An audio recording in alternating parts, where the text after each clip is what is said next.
ડેડિયાપાડાના ધારાસભ્ય ચૈતર વસાવાને જે 7 વર્ષની સજા થઈ છે તેને લઈને ગુજરાતભરના આદિવાસી સમાજમાં રોષ છે ને આજે ચૈતર વસાવાના જે પરિવારજનો છે તેમના જે બહેન છે કાશીબેન વસાવા તેમની સાથે વાતચીત કરીએ તેમનું શું કહેવું છે આ મામલામાં। કાશીબેન, અગાઉ પણ જોઈએ આપણે તો હત્યાના પ્રયાસનો ગુનો તમારા ભાઈ સામે નોંધાયો હતો ને તેમને જેલ જવું પડ્યું હતું। હવે એ વનકર્મીને મારવાના કેસમાં જેલ જવું પડ્યું છે। શું કહેશો? પહેલી પ્રતિક્રિયા શું છે? તમારા ભાઈને વારે વાર જેલ જવું પડે છે? વારે વારે જેલ જવું પડે છે। ભાજપ સરકારને પેટમાં તેલ રેડાય ને એટલે વારંવાર જેલ જવું પડે। એ જનતાના લીધે મારા ભાઈ બોલે છે, બધું કામ કરે છે એટલે લોકોને ગમતું નથી એટલે વારંવાર એના બી પરિવાર છે, છોકરા છે, વારંવાર એવું કરે એટલે ભાજપ વાળા નેતાઓ ગુંડાઓને ખબર પડવું જોઈએ। તમને એટલી ના ખબર હોય ને તમને એટલું શોખ લાગતું હોય ને જેલમાં જઈને એક દિવસ બેસી જજો। કાશીબેન, તો ફરી એમને જેલ જવું પડ્યું, એમના સાથે એમના પત્ની પણ જેલમાં ગયા ને એક બાળક પણ જેલમાં ગયું 18 દિવસનો। હા, એ બાબતને લઈને શું કહેશો? બાળકનું શું ગુનો હતો? મારી ભાભીની શકુંતલાબેનનો શું ગુનો હતો? આ ભાજપ વાળા શરમ વગરના એ લોકોને કઈ શરમ આવે? મોદી સરકાર એવું કહે છે બેટી પઢાવો બેટી બચાવો એવું કહે છે ને, તો આ એનું નાનું બાળક 15 દિવસ નહીં થયા એને જેલમાં મોકલી, એને શરમ આવવી જોઈએ। આ બહેનોને લેડીઝને જેલમાં મોકલે, ભાઈને મારા ભાઈને જેલમાં લઈ જાય, વારે એમ ઘરે આવું ના આવું। ધારાસભ્ય બન્યા ત્યારબાદથી તો વધારે એમના જેલવાસ જેલ યાત્રા થઈ હોય એવું મને દેખાય છે।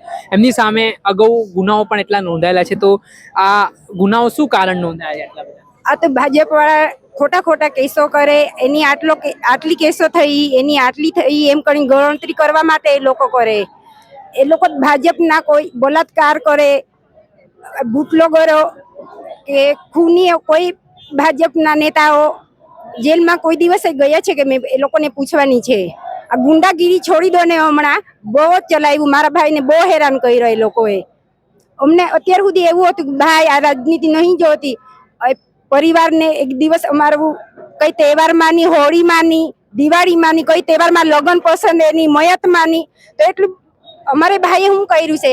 પેલે ફોરેસ્ટરને માર્યો છે કે મોટો રેન્જરને માર્યો છે કે કોને માર્યો? પોલીસ સાબિત માંગે કે પોલીસ સ્ટેશન પર કોઈ મામલો હોય ત્યારે આપણે જઈ પેલી સાબિત માંગે શું છે તે બતાવો પહેલા, એવું કહે તો હું ગુનો છે તે પહેલા બતાવીને પછી એરેસ્ટ કરીને લઈ જાવ ને। તો કોર્ટમાં જઈને પછી એમને એમ લઈને જતો, અમને ખબર બી નથી તો એમને એમ લઈને જતું રહેવાનું। એ લોકોને એવું કેવું છું ભાજપ વાળાને એટલી પાવર હોય ને ઘરે લેવા આવો ને, તમને વારંવારી ટેપ પડી ગયેલી છે, હમણાં તો આવો। કાશીજી, જે રીતે ધારાસભ્ય ચૈતર વસાવા જ્યારે જેલ જાય છે તો પરિવાર કેટલો ડિસ્ટર્બ થઈ જાય છે, ઘરનો કેવો માહોલ હોય છે? કેમ કે અવારનવાર આ પરિસ્થિતિ હવે સામાન્ય બની ગઈ તમારી? અમારી આવી નવી પરિસ્થિતિ બહુ વેઠું અમને એમ હતું ભાઈ આનાથી તેના કરતા અમે પહેલા બી જીવિત હતા, હમણાં બી છોડી દે તો સારું હતું એમ હતું। પણ આ મારા ભાઈને એવું કેમ છું મેં કે છોડવાનું તો હું મરે ત્યાં સુધી આ રાજનીતિ કોઈ દિવસે છોડે નહીં। એ લોકોને એવું છે કે વાળિયંગ ઘડીએ એને હેરાન કરીએ, એને ઘરનાને હેરાન કરીએ, બધાને ઉચકીને લઈ જાય એટલે છોડી દે એમ છે। આ છોડવા માટે નહીં જેલમાં જતો હોય, એ લોકોને ખબર પડવું જોઈએ। આ ભાજપના નેતાઓને ની ખબર હોય તો કાન ખોલીને સાંભળી લેજો ને। મોદીને બી કેમ છું, અહીંયા લાખો રૂપિયા ખર્ચ કરીને જાય મીટિંગો હોય ત્યારે, તો એ પૈસા કઈથી આવશે? જનતાના જ પૈસા છે ને, એના ખિસ્સામાંથી નહીં એ લોકો આપતા ને પછી એવું કઈ મેં મહિલાને આપું, વિધવા પેન્સિલ આપું, આને આપું, તેમાં એના ખિસ્સામાંથી આપે ત્યારે અમે ખબર પડે ને કે ખિસ્સામાંથી આપતા છે। આ બધું જનતાની જ પૈસા છે ને પછી એવું કઈ પછી ભાજપ વાળા નેતા ઉભા રહી ત્યારે કે ચૂંટણી આવે ત્યારે દરવાજે ખકડાવતા, હા અમને આપજો મતદાન, તમને મોદી સરકાર અનાજ આપે મફત, પછી પેન્સિલ આપે, વિધવા ને ઉંમર થઈ ગયેલી હોય તેને પૈસા આપે, તો એના ખિસ્સામાંથી નહીં આપતા, તો ઉપરથી આવે તારે જ આપે, કોઈ ખિસ્સામાંથી નહીં આપે। કાશીબેન, જ્યારે આ નર્મદા જિલ્લા પંચાયતમાં આમ આદમી પાર્ટી એટલે તમારી સરકાર બેસી ત્યાર પછી જ આ એક કેસ ચાલ્યો, ફટાફટામાં ચુકાદો આવ્યો ને તમારા ભાઈને જેલ જવું પડ્યું, તો શું કારણ લાગે તમને? એ લોકોને બીજું શું દેખાય? બેઠું આટલું જ દેખાય નહીં કે આ પતિ જાય એટલે પાછું બીજું નવું નાટક શરૂ જ કરવી દેવાનું। એ લોકોએ બેઠા કઈ રોડ રસ્તા કઈ બનાવો ને, એ સરકારને પોલીસ વાળાને પૈસા આપીને હું સૈતરભાઈને આમ કરો, સૈતરભાઈને તેમ કરો, એટલું જ એ લોકોનું છે।